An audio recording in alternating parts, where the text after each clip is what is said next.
So my topic today is medical assistance in dying on the ground in Canada. And my intention with that is to show you our ground rules, because we have to follow those rules to not go to jail and to serve other patients better. And also to know where we've grown from and where we will be growing to. And then I want to give you a little bit about the dirt, because I think that always makes it far more interesting and not so fairy tale-like. So our eligibility criteria includes that a patient has to be eligible for healthcare services in Canada, which effectively excludes medical tourism. Most provinces, 18 years of age and capable of making healthcare decisions. And then, importantly, a patient has to have a grievous and irremediable diagnosis. I'll go over this in more detail on the next slide. The request to assess medical assistance in dying or MAID has to be voluntary, and the patient has to give informed consent to receive MAID after having been informed of all the other means available to help with their suffering. And it therefore comes as no surprise that research shows that people who access MAID have had superior access to palliative care. To have a grievous and irremediable condition, one must meet all of the following criteria. Number one, you must have a serious and incurable illness, disease, or disability. And that would include some conditions such as frailty. But one cannot be tired of living. One has to have an advanced state of irreversible decline in capability. And thirdly, the illness, disease, disability, or the state of decline causes the patient enduring physical or psychological suffering that is intolerable to them. And this means that the patient is the only one that can judge and measure their suffering. Fortunately also that the patient can choose which treatments or other help conditions would be available if they wish so, but they are not forced to endure any treatments that they prefer to decline. The last criteria is that natural death has to become reasonably foreseeable. And this was the most challenging part for us as physicians to figure out. For us, everybody has reasonably foreseeable death. So we faced court cases such as AB versus Canada last year of a 77-year-old female with the sole condition of osteoarthritis, being nursing home bound in a bed, who was found to be eligible by 3 of the physicians, but one physician that had to plunge the needle was scared of going to jail and asked the Supreme Court to give a verdict, and they found AB to be eligible.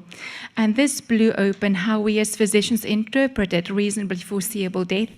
And before that, CAMAP did work to say that as physicians will say, would we say this condition would cause this patient's death to make it a reasonably predictable death? So the judges eventually concluded that all the medical circumstances coalesced together and that we do not necessarily have to make a prognosis as to how much time the patient has remaining. The safeguards built into the law is that of a written request with 2 independent witnesses, a 10-clear-day period of reflection to ensure an enduring wish from the patient to die, and this is only expedited under 2 circumstances, which includes imminent death within the 10-day period or a very high risk of loss of capacity, which would take MAID off the table. The patient keeps the right to rescind their request throughout the whole process, and we in fact do a last consent a minute before the procedure, and patients are assured that they can change their mind at any time. I've only had 2 patients change their mind, the one to watch the final game of England versus Croatia in the soccer final, and one patient who wanted an hour more to have 2 cigarettes and 2 drinks. The patients must make their request voluntarily, and we ensure that we look for any other distractions or what your talk was about, all the weaknesses and other factors that would coalesce to make patients have MAID that would not be good reasons for them to die. So we look for all these factors while assessing patients, and therefore they must know of all their other treatment options. The assessments are done by 2 independent clinicians, which could either be a physician or a nurse practitioner. This usually happens during the 10-day wait period. The patient then must have capacity at the time of making the request, but also at the time of the procedure. Permission can be given verbally, non-verbally, and preferably written, and a proxy may be used with some explanations to why the patient could not sign at the time of dying. With patients knowing all of the other treatment options, it is then very clear when they want to proceed with MAID that this is truly their intention. The criteria, however, does bring in some complexities that we have to deal with, and Shanaz hinted to this before, and that it excludes mature minors, it excludes mental health disease as a sole condition because there's usually a lack of reasonably foreseeable natural death. It also, at the moment, excludes advance consent, for which there is a high public demand by Canadians, especially in the face of illnesses that would cost mental capability, such as dementia or sudden large stroke. All these items are being studied by the Canadian Council of Academies, and we expect feedback to government by the end of the year. Other difficulty we see is that chronic conditions, and especially non-fatal conditions, are excluded, especially in younger people, again because reasonably foreseeable death would be absent. And we are currently seeing a court challenge in the Supreme Court by a young woman named Julia Lamb with spinal atrophy who hopes to contribute to changing the guidelines here. The other barriers we often see, other than just access to physicians, is that of simple things such as having witnesses to see a written request. And in our small communities, we've made plans with this, and now we have national plans through Dying with Dignity to help eliminate these barriers so that more people can have an assisted request.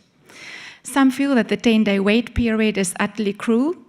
And if one thinks that a person has to have an intolerable suffering and then wait another 10 days, one can imagine that this would be a lifetime to some people.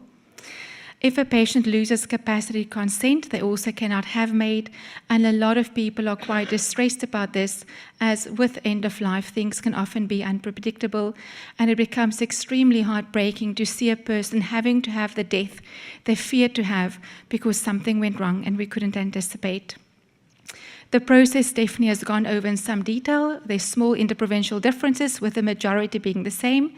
Same process from request, waiting period to assessments, and then we allow for an open period of eligibility.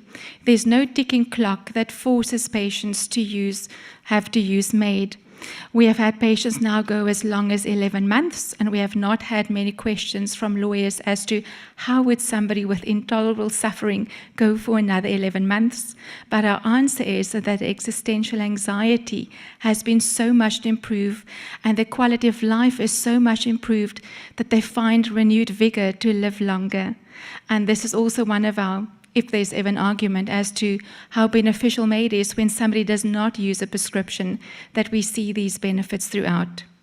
We are lucky enough to have IV and oral protocols, but with the IV protocol utilizing midazolam, lidocaine, propofol, and rocuronium being the most often used protocol in the country. Stephanie touched on location, and in our community, it is absolutely based on patient choice, and we do everything to make it happen. Our urban and rural teams look quite different. In cities as large as Ottawa, they have big teams with counselors, and they even have an ethicist on their team. I'm from a small town in the Comox Valley on Vancouver Island, that little island that Stephanie showed, and there our little team is very small. We started in 2016 with just 2 physicians, and we bullied 1 pharmacist to work with us, and that was where MAID was born for us. There were no formal bodies in place, there was no formal documentation, so we were the process. We eventually were lucky enough to find a nurse who volunteered her skills for a few months, as she was better putting up IVs than we were. Our community includes about 65,000 residents in the wider community we serve, and we also agreed to travel to fairly nearby communities, up to about 9 hours of travel. Our biggest fly in the staff, as one could say, was that our only local hospital was an objecting Catholic facility. Our community, however, is very liberal, people favoring retiring in the warmest part of Canada, and a previous poll showed that about 87% of people living in British Columbia are supportive of assisted dying. Luckily for us also, the local media as well as the national media were very supportive. As we started as a two-man team with no formal support, we wrote our own protocol handbook to educate ourselves and also to help create some sense of authority, knowledge, and to be able to pass that on to future colleagues. And this eventually became a tool that we forwarded to many other provinces and smaller communities that they used to start a service from scratch. We had to source protocols. We looked at Oregon and the Netherlands. We had to figure out what do you put in a made kit, and we had to even design documents and make sure people knew who we were. And we had to take the risk of going public. We expected eggs, rotten tomatoes, and slashed tires. And to date, we've just had one little deranged note in a multicolored pencil to one of my colleagues that we're bad people. But none of the bad things we feared could happen ever happened. And instead, we have been enveloped with a sense of grace and gratitude by our community. We eventually connected with the other providers here and formed a network which was very valuable, and this eventually led to the formation of CAMAP. We also expanded to include the provincial coordinators, touch base with Dying with Dignity, and we now include services such as a death doula and have a patient peer support group called Bridge C14, which originates from Ottawa, that we're trying to bring to the island. My favorite topic, however, is that of conscientious objection. And I'll first talk about how this affects our colleagues, the nurses and physicians we have to work with. Now, when the law came into effect, there was about a 50-50% split in our community amongst doctors in support and abhorred by the idea. And at present, we would guess that the support is actually now 70% now that they've witnessed us at work and have had feedback from the patients, families, and the community. We actually think the number's higher, but we don't want to be too bold. We tried to have a respectful approach and not debate the ethics or the philosophy or the scientific merit with our colleagues. And all we simply asked is how they wish to communicate, how much information they wish to receive, and how involved they would be, and then we would step away and focus on the patient. We did, however, take a no-nonsense approach to those who did not respect the guidelines eventually put out by a regulatory body, and would, without any hesitation, report them or take them on. The issues we faced the most often was that of non-referral, that physicians did not know the criteria very well and would not refer patients in time, thinking that they were not sick enough yet or that they had to be on their deathbed. And then we had colleagues who tried to convince patients to rather keep on fighting, and one of my patients were told to rather be like Stephen Hawking's. And then there was a single case that I don't even put on black and white of a colleague down on the island who told a patient that he would have them locked up in a mental institution if they ever dare mention MAID again. These were the people, you can bet your butt, have been reported. A lot of patients, however, have not brought this up with their physicians as they fear being abandoned, and even patients of my own practice who have missed all the newspaper headlines and all the spoiler alerts in town have still wondered, can they talk to me about it? And it's far more pervasive in communities that are more conservative. We did see, however, that if family physicians were involved, that there were better outcomes for patients than families alike. The Ontario province has a regulatory body that had to go to court to defend their position that doctors were forced to refer patients to MAID providers, and this was upheld by the court, but they are the only province with forced referrals. The bane of my existence, however, is facilities that have conscientious objection, and that comes from the lovely hospital that I had to work in. These are typically brick and mortar facilities owned by churches, but run with public money. They do not reflect the composition of the communities they serve, and they do not respect the wishes of the community they serve. So in our local community, we estimated that nearly 90% of our community was in support of assisted dying, and the Catholic fraction of town was only 11%, and even amongst the Catholic people, the support for MAID was 81%. And as one of my patients said to me, who's a middle-aged man, "Hey doc, Mum says, just so you know, we are Catholic, but we are not that Catholic." Many of our facilities, however, that opt out of providing MAID are non-religious facilities, and of course none of this is legislated. So we are waiting with a bated breath for a patient or somebody else to take the first step to change this. The limitations they impose are very variable. Of course, they all prohibit procedures, but some also prohibit assessments and requests. I cannot impose on you enough how distressing this is to families, even to providers, and even staff. The barrier to access is one thing to handle, but it's another thing altogether for a patient who's dying to be transferred home, if especially the home is their nursing home they've lived in for 10 years, or out of hospice, and our hospice happens to be a serene spa by the ocean side, to somewhere else. And I'll give an example of a patient of mine who was a 60-something-year-old lady who was practically homeless because she was evicted from a home in the week while she was in hospice, and decided after 2 weeks in hospice to pursue MAID and had assessments 3 months before. And we had to transfer her out to nowhere because she did not have a home. Her family was not supportive to have it happen in their homes. And in the early days, we had nowhere to go. We later on had what we called donor homes.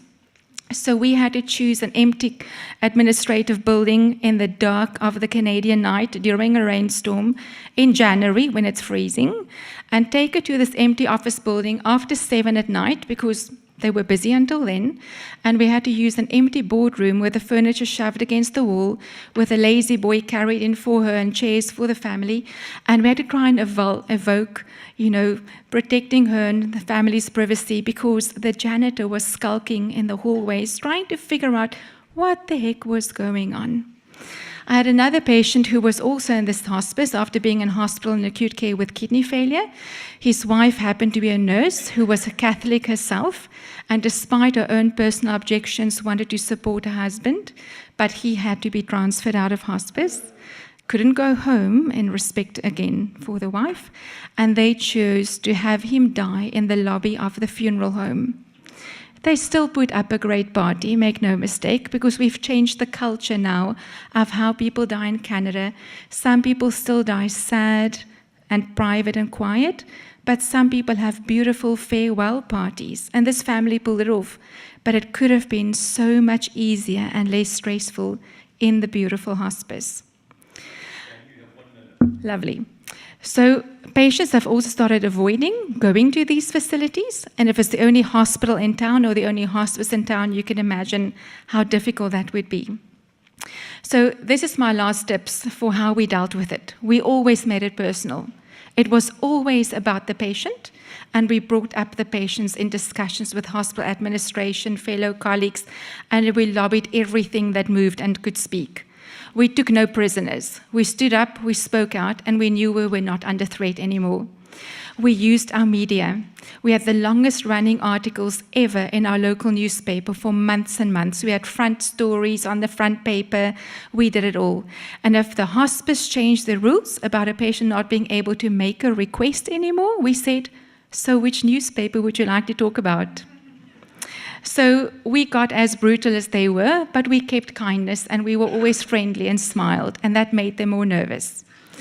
We liaised with every other possible body we could, and we got strength from our partnerships with Dying with Dignity, CAMAP, the Right to Die societies, our health authorities, colleges, and we lobbied all our colleagues, and we always published all those results.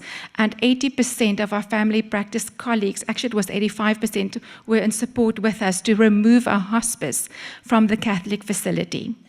So we showed up when there were end-of-life debates hosted by the Catholic Church to debunk the facts that they displayed and to give the correct ones, but also friendly. They never knew what was coming. So, as Deborah said, we were mosquitoes. We showed up, we zinged and zoomed all night long. They thought we would go away, but we actually derailed a $20 million agreement between 2 nursing homes and transfer of property. We rescued our hospice from the clutches of the Catholic Church, and it will now be built on secular ground. And we also cancelled a tender awarded by the Healthcare Authority for 70 long-term care beds, which is now going to be reassessed, and there now will be 150 beds, of which the majority would have to allow for MAID. And we'll get 2 new hospice beds, which together with the 4 old ones, will be in a new location. So my message is the same. If you think you are too small to make a difference, Zoom.